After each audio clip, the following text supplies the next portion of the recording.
परमेश्वर के धन्य नाम की महिमा हो। प्रभात मनन के सत्र 2828 में आप सभी का बड़े प्रेम के साथ स्वागत करता हूं। आइए आज मनन के लिए हम पढ़ते हैं प्रकाशित वाक्य अध्याय 6 पद 1। फिर मैंने देखा कि मेमने ने उन 7 मोहरों में से एक को खोला और उन 4 प्राणियों में से एक का गर्जन का सा शब्द सुना। प्रकाशित वाक्य के महत्वपूर्ण एक भाग की ओर हम आज प्रवेश कर रहे हैं। मैं आपको ये पूर्व में ही बताया था कि अध्याय 6 से लेकर अध्याय 18 तक के अध्याय उस महासंकट काल की जानकारी हमें देते हैं जो कलीसिया संसार से उठा ली जाने के बाद लगभग 7 वर्ष तक संसार में होने वाला है। वचन का नियमित अध्ययन करते हुए दुनिया में विभिन्न देशों में और देशों के बीच में चल रहे संघर्ष और समझौताओं पर ध्यान देने वाला कोई भी बाइबल विद्यार्थी यह बात आसानी से समझ सकते हैं कि संसार महासंकट काल के बहुत ही करीब पहुंच चुका है। मैं इस प्रभात मनन को तैयार करने के ठीक पूर्व मेरे मोबाइल फोन पर मैंने जो 2 समाचार पढ़ा, दोनों मेरे इस विचार का समर्थन करने वाले थे कि संसार महासंकट काल के बहुत करीब पहुंच चुका है। पहला खबर यह था कि तुर्की, सऊदी अरेबिया और पाकिस्तान के बीच में एक अलायंस, गठबंधन अथवा संधि संबंध शुरू हो रहा है, जिसका रूस और चीन भी समर्थन कर रहे हैं। दूसरा खबर जो मैंने पढ़ा वो ये था कि चाइनीज कम्युनिस्ट पार्टी के एक प्रतिनिधि मंडल दिल्ली स्थित बीजेपी के मुख्य कार्यालय पहुंचे और वहां वरिष्ठ नेताओं को मिलने के बाद वे लोग आरएसएस के मुखिया श्री मोहन भागवत को भी मिलने गए। ये खबर मैंने अंग्रेजी अखबार इंडियन एक्सप्रेस के ऑनलाइन पोर्टल पर पढ़ा था। आपको शायद लगेगा कि ये दोनों खबर और महासंकट काल से क्या संबंध है?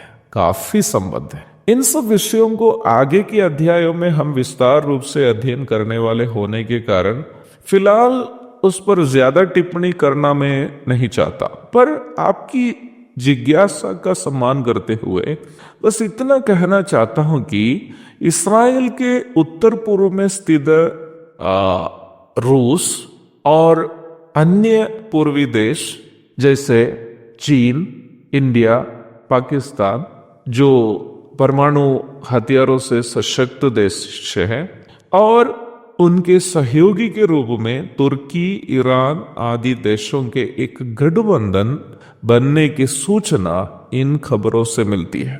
और बाइबल भविष्यवाणियों के अनुसार इन सभी देश महासंकट काल के अंत में होने वाला एक भयानक युद्ध, जिसका नाम बाइबल पंडितों की भाषा में हर्मगिद्दोन युद्ध है, नेतृत्व निभाने वाले होंगे। प्रकाशित वाक्य अध्याय 16 की 12 से 16 तक। आगे चर्चा करने की बातों की एक छोटी सी सूचना पहले ही मैं इसलिए आपको दी ताकि आप ये अवश्य समझे कि जिस विषय को हम अध्याय 6 से अध्ययन करने जा रहे हैं वो कितना महत्वपूर्ण है और वैसे ही दुनिया इस भयानक समय के कितने करीब पहुंच चुकी है। अध्याय 5 में एक मोहरबंद पुस्तक को हम देखे थे जिसे खोलने का योग्य केवल वध किया हुआ मेमना अथवा प्रभु यीशु मसीह था। अध्याय 6 से हम देखते हैं कि वही मेमना अथवा प्रभु यीशु मसीह एक एक करके निम्न पुस्तक के मोहरों को खोल रहा है। जैसे पूर्व में बताया था, निम्न पुस्तक को वर्तमान धरती पर प्रभु के द्वारा उंडेलने जाने वाला प्रकोप का एक दस्तावेज कह सकते हैं। A sealed document of the judgments of God upon the contemporary world.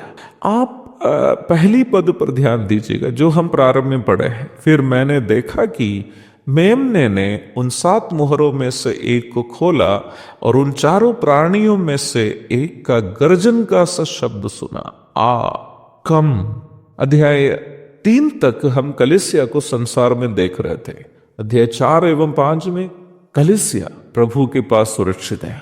प्रभु के प्रिय लोग इस पापी संसार से अलग होने के बाद स्वर्ग से ये अनुमति दी जा रही है कि संसार को गुमराह करने वाला अधर्मी प्रकट हो जाए। दूसरा थिस्सलुनीके 2:8। अभी तक वो प्रकट नहीं होने का एकमात्र कारण संसार में प्रभु की कलीसिया की उपस्थिति और कलीसिया के संग पवित्र आत्मा की उपस्थिति है। जैसे ही कलीसिया और कलीसिया के संग पवित्र आत्मा संसार से अलग हो जाएंगे, वो महासंकट काल संसार पर आ जाएगा। दूसरा थिस्सलुनीके 2:7। अर्थात उस अधर्मी भी जो महासंकट काल के दरमियान संसार पर शासन करने वाला है। यद्यपि महासंकट काल का अध्ययन हमें खौफ उत्पन्न करने वाला तो है ही, पर उद्धार प्राप्त मसीह विश्वासियों के लिए आनंद की बात यह है कि निम्न महासंकट काल के पूर्व ही हम वर्तमान पापी संसार को अलविदा कह देंगे। एक और शुभ दिन की धन्य कामनाओं के साथ आज का मनन में यह समाप्त करता हूं। प्रभु आप सबको आशीष दे। आमीन। मारानाथा।